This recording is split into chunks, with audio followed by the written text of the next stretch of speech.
Vous êtes chez Tartampion, salut à tous, et voici Wild Space. C'est un jeu pour 1 à 5 joueurs à partir de 10 ans, pour des parties d'environ 30 minutes. Alors chers amis, vous venez tout juste de découvrir une nouvelle galaxie, et vous allez partir avec votre vaisseau pour l'explorer. Mais attention, afin de devenir l'explorateur le plus riche, il faudra judicieusement choisir votre équipage, en vous entourant des meilleurs émissaires, capitaines, spécialistes, voire même quelques robots. Le but du jeu dans Wild Space, bien sûr, est de s'enrichir. On va jouer en un certain nombre de tours. Alors, combien exactement? Eh bien, c'est pas compliqué. Vous avez devant vous 5 navettes. Chacune des navettes devra être utilisée 2 fois. Ces navettes vont décoller pour atterrir sur les planètes et ensuite elles vont les explorer.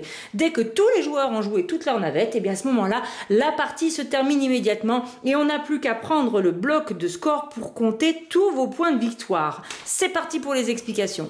Après avoir déterminé un premier joueur, il va pouvoir effectuer son tour de jeu qui est composé de 2 étapes qui sont très simples. Jouer une navette sur une planète et ensuite effectuer l'action de la planète. Pour jouer une navette, il y a 2 possibilités. Soit on prend une navette de sa réserve et on la pose sur une planète, soit alors on déplace une navette déjà installée pour explorer la planète en question. Alors les planètes ont chacune 2 parties. Vous pouvez parfaitement avoir des navettes des 2 côtés, dans chacun des côtés de la planète. En revanche, vous n'avez pas le droit de mettre 2 navettes du même côté. Mais vous pouvez parfaitement vous trouver sur un côté où il y a un adversaire. Donc, quand vous installez une navette depuis votre réserve, elle arrive ici sur le bas de la planète et ensuite elle effectue son action.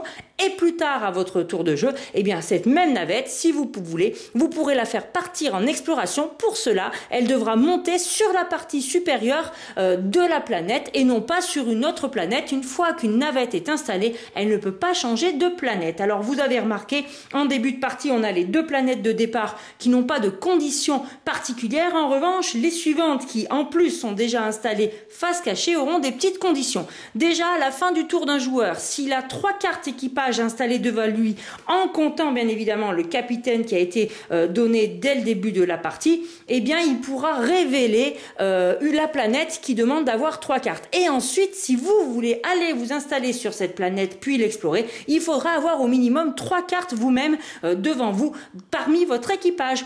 Pour cette planète-là, il faudra en avoir 6 pour la révéler et ensuite 6 pour partir se poser dessus. Et pour celle-ci, il faudra avoir 9 cartes équipage.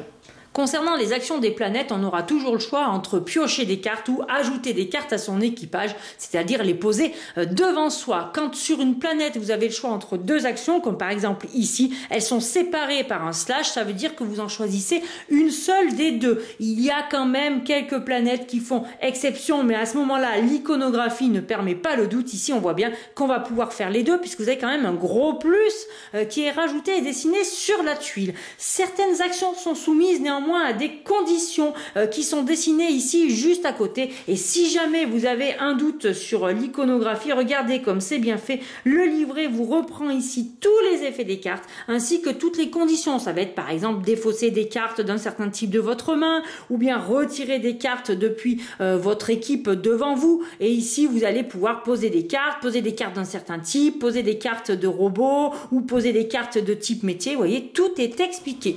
Comment faire quand on vous dit de piocher des cartes? Alors c'est très simple à faire. Vous pouvez prendre soit une des 3 visibles, soit une au hasard de la pioche. Si vous prenez une des 3 visibles, vous l'ajoutez à votre main et vous en révélez une autre immédiatement jusqu'à avoir le nombre de cartes qu'on vous a dit de piocher. Si jamais les 3 qui sont là ne vous intéressent pas, bien vous avez le droit de dépenser une carte de votre main que vous mettez dans la défausse pour carrément vider ces 3 cartes-là et en réinstaller 3 supplémentaires. Ça vous permet de renouveler un peu plus les cartes qui vous sont proposées. Et ça, vous pouvez le faire autant de fois que vous voulez, tant que vous avez des cartes en main. D'ailleurs, vous n'avez pas de limite de cartes en main. Vous pouvez en avoir 40 si vous voulez.